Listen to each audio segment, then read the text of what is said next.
Mr. Speaker, from the onset, I want to say that this bill is a good bill, and I want to agree with the majority leader that one of the most fundamental things done by this Senate is to come up with this bill.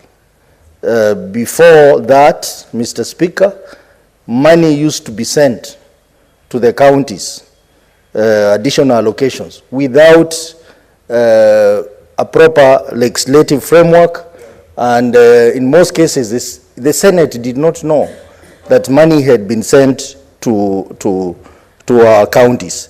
But with the introduction of this bill, Mr. Speaker, we have been able to monitor all the monies that are sent to our counties outside the shareable revenue that we pass every year. Mr. Speaker, additional allocation has three components. That is a share of the national government, shareable revenue, loans from development partners, and grants. And these are the monies that are sent after we pass the shareable revenue that goes to the counties. And this is significant amounts of money, Mr. Speaker.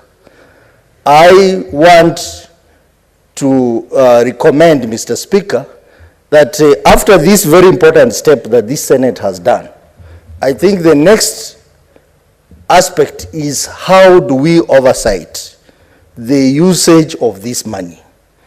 Mr. Speaker, I know my colleagues have talked about committee interventions, but I think it is a high time that Senate considered coming up with a special committee on accountability of additional allocation. I'm saying that, Mr. Speaker, because I know PAC and PIC, they are quite busy with other aspects of accountability, but we need a special accountability committee on the issue of additional allocation, so that this committee will be there to look at how these monies are utilized, monitor projects on the ground, because this particular bill has come to us, Mr. Speaker, without the specific projects, especially for this donor money. It is important, and I want to agree with the Senator Kiambu, that maybe in the next bill that will come to us, we like to see if it is support in the agricultural sector, what are the specific projects that we are approving? Because when this money goes to the ground, Mr. Speaker, it is ends up in projects which sometimes are not there. They are hot air.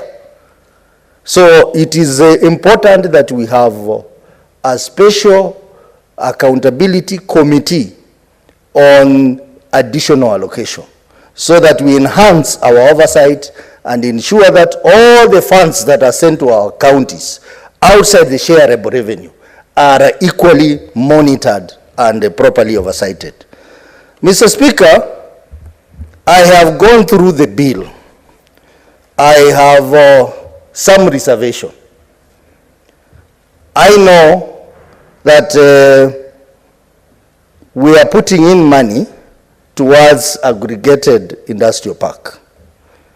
And we have seen the CS for Trade, Honorable Moses Kuria, aggressively moving around the country and launching these parks. But Mr. Speaker, when you look at the schedule that has been provided, only 18 counties have been given the 250 million. My county is not included among the 18. The county of Kakamega, where my big brother Bonnie is a senator, has nothing. But we are seeing the CS is launching these things. On Friday, he's going to be in Vihiga, launching the industrial park. What is he launching when there is no money? When there is no budget? Mr. Speaker, I think it was important, if we decided that we want to give 250 million to counties. We should have done that to all the counties. Or if we are not ready, we delay until next year to give them. But this idea of listing only 18 counties and leaving out the others, what criteria was used, Mr. Speaker? So I don't understand what the hurry that the CS for Trade is in by launching these things. In my own county, they are launching on Friday. There is no public participation. There is no intervention by the county assembly. So what is he coming to launch? And still on industrial park, the arrangement is that the national government gives 250 million and the county contributes 250 million. Mr. Speaker, many counties will have a problem raising this money. I know, like my county, we have budgetary issues. We may not be able to raise 250 million at a go. And it also requires the intervention and the approval by the county assembly. So I am seeing in this bill, Mr. Speaker, another 250 million shillings has been allocated to a donor fund called the National Agriculture Value Chain Development Project, 250. Basically, this is the money that is going towards supporting value chain initiative in our counties. I want to urge this Senate to be very careful, because some of the counties will end up using that 250 million shillings towards this industrial park project. But this money is basically meant to be used in those industrial park for value addition, but not for capital expenditure. So that is an area that we need to notice, Mr. Speaker. Mr. Speaker, on the issue of royalties, mineral royalties, there is no clear criteria defined in this bill how these royalties were given. My county is getting 0. And yet I see a lot of mineral activities. We have, yes, we have artisans, but we also have big companies which are prospecting gold in our area, in Kakamega, in Vihiga, and some of them pretend they are prospecting, and yet they are actually mining. And we have ended up getting 0. Kakamega is getting only 16,000, surely. And there is a lot of gold activity happening there. And that's why I want to agree with Senator Mandago. We will not sit here and pass these things which are manipulated by relevant CSS to favor their region. If you look at the allocation of cost, the allocation of cost is almost a quarter of what has been allocated to the entire country. Yes, I know there is a lot of minerals in Kwale and Taita Taveta, but there is no justification of giving one county 3 billion shillings and giving 0 to Western. There is no justification. Mr. Speaker, where is this gold that is mined taken to? And how do you tell us that we have 0 royalties, Mr. Speaker? I think next time, Mr. Speaker, the committee that handles this bill must ask for the criteria that has been used to allocate this money. Mr. Speaker, I like the way the fertilizer subsidy allocation has been done.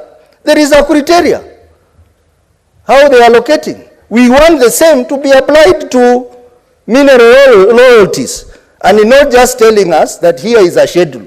There is no criteria that has been defined. Mr. Speaker, I have talked about the itemized projects, and I think my friend Karungo, Senator for Kiambu, has also alluded to this. I think it's important for us to know the projects that are being funded.